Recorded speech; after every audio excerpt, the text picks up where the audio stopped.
Have you ever wondered how the Bible came to be? From ancient scrolls in the hands of prophets to the book that changed the world, this is the powerful, true story behind the Bible. Let's take a journey through time and discover how God's Word reached us today. Before cities, electricity, or even books, people lived in tents and wandered deserts. In those days, stories and messages were passed down by word of mouth. But God had a plan to speak to his people, not just through voices and visions, but through written words that would last for all time. It started with a man named Moses. Around 1400 BC, God called Moses to climb Mount Sinai, where he gave him the 10 Commandments, written by the very hand of God. But that wasn't all. Moses, guided by God, began to write down the history and teachings of the Israelites. These writings became the Torah, the first 5 books of the Bible: Genesis, Exodus, Leviticus, Numbers, and Deuteronomy. Genesis told of the creation of the world, the fall of man, and the journey of Abraham's family. Exodus recorded the miraculous escape from Egypt. Leviticus, Numbers, and Deuteronomy guided the people on how to live, worship, and prepare for the promised land. Other prophets and leaders followed Moses. Joshua led the Israelites into the promised land. Samuel anointed kings. David, the shepherd-turned-king, wrote songs that became psalms. His son Solomon penned wise sayings known as Proverbs, as well as Ecclesiastes and the Song of Songs. As centuries passed, God raised up prophets, men like Isaiah, Jeremiah, Ezekiel, Daniel, Hosea, and many others. They warned the people of their sins, called them back to God, and offered hope for the future. Each of these writings was carefully copied by hand onto scrolls made of parchment or leather. Scribes took their job seriously, counting every letter to avoid mistakes. These scrolls were kept in sacred places, temples, synagogues, and homes of the faithful.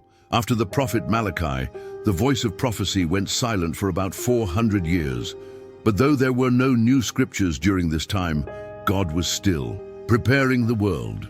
The Greeks, led by Alexander the Great, spread their language across the known world, making communication easier between different nations. Later, the Romans built roads and brought peace to many regions.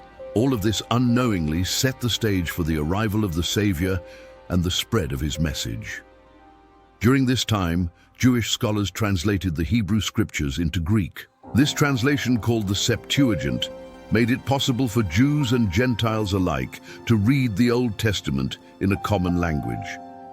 Then, in a small town called Bethlehem, a child was born to a young woman named Mary. This child, named Jesus, was the fulfillment of centuries of prophecy. He was not just a great teacher, he was the Son of God. Jesus lived a humble life. He taught crowds, healed the sick, and showed compassion to the outcasts. He spoke in parables, simple stories with deep meaning. His message was clear. God's kingdom had come, and salvation was available to all, but not everyone accepted him. Religious leaders saw him as a threat. Roman officials saw him as a problem. He was betrayed by one of his own, arrested, and sentenced to die on a cross. 3 days after his death, the tomb was empty. Jesus had risen. His resurrection changed everything. Before ascending to heaven, Jesus told his followers to go into all the world and preach the good news. And that's exactly what they did. Jesus' disciples and followers began to write down everything they saw and heard.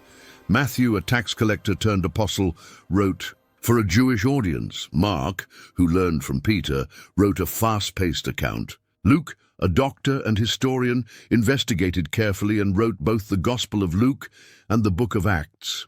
John, the disciple whom Jesus loved, wrote a powerful poetic gospel. As churches began to form, new challenges appeared. Believers were persecuted, imprisoned, and sometimes killed. But the message kept spreading. Paul, once a fierce enemy of Christians, encountered Jesus on the road to Damascus and became one of the greatest apostles. He traveled across the Roman Empire, preaching and writing letters to churches and individuals. These epistles, such as Romans, Corinthians, Galatians, and others, provided guidance and theology for the growing church. Other writers, Peter, James, John, Jude, also wrote letters that offered encouragement, correction, and hope. The final book, Revelation, was a vision given to John while he was exiled on the island of Patmos. It painted a picture of God's final victory and the return of Jesus. These 27 writings formed the New Testament. As more writings spread, the early church had to determine which books were truly inspired by God. They didn't choose carelessly.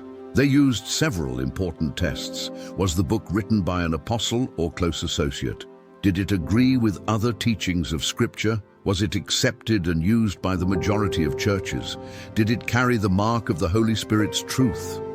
By the late 4th century, church leaders officially recognized the 66 books we now know as the Bible, 39 in the Old Testament, 27 in the New. This process didn't create the Bible.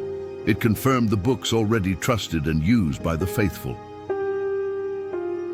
The Bible was complete, but it was not available to everyone. It was written in Hebrew, Aramaic, and Greek. Later, it was translated into Latin. This version, called the Vulgate, became the standard in the Western Church. But Latin was a language of scholars, not the common people. Churches read it aloud, but few understood. Worse still, many leaders believed ordinary people shouldn't read the Bible themselves. The Bible was often chained to pulpits, literally, and people were taught to rely on priests for spiritual knowledge. But God had not forgotten the people. In the 1300s, a bold man named John Wycliffe believed that everyone, not just priests, should have access to the Bible. He translated it into English from the Latin and gave it to the people. His followers, called Lollards, spread it in secret. After Wycliffe died, church authorities declared him a heretic. They dug up his body, burned his bones, and scattered the ashes, but the seeds were already planted. In the early 1500s, William Tyndale took the mission further. He didn't translate from Latin. He went back to the original Greek and Hebrew texts. He produced the first English New Testament directly from those languages. His work was illegal. He had to flee to Germany, print in secret, and smuggle Bibles into England. But his translation was clear, powerful, and deeply faithful to the original message. Tyndale was eventually betrayed, arrested, and executed.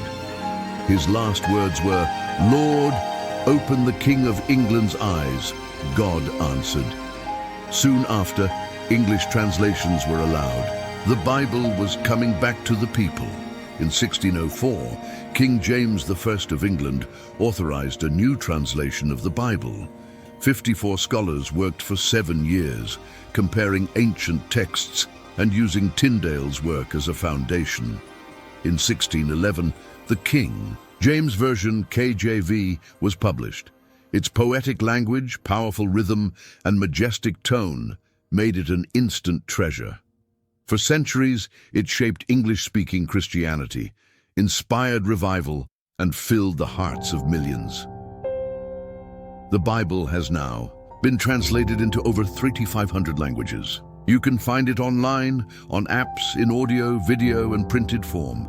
Whether you're in a village or a city, on your phone, or with a physical copy, God's Word is available. Modern translations like the New International Version, NIV, English, Standard Version, ESV, New Living Translation, NLT, and others continue to make Scripture understandable for people today. The Bible is no longer locked away in temples or chained to pulpits. It's in homes, schools, prisons, hospitals, and even on battlefields. It speaks to children, adults, the elderly, the educated, and those learning to read for the first time. The Bible is not just a history book. It's not a collection of old stories. It's alive. Hebrews 4:12 says, "The word of God is alive and powerful. It is sharper than the sharpest two-edged sword." It's a book of promises, wisdom, and hope. It reveals God's heart, His plan, and His love. It tells us who we are, made in God's image. It tells us why we're here, to know Him. It shows us how to live with love, justice, mercy, and grace. And most of all, it points us to Jesus, the Savior who died for our sins and rose again to give us life. From ancient scrolls to modern apps, from Moses on Mount Sinai to Tyndale in prison, the Bible has survived wars, persecution, and time. Why? Because it is the Word of God. And now, it's in your hands. Open it, read it, share it, because the story isn't over. You are part of it.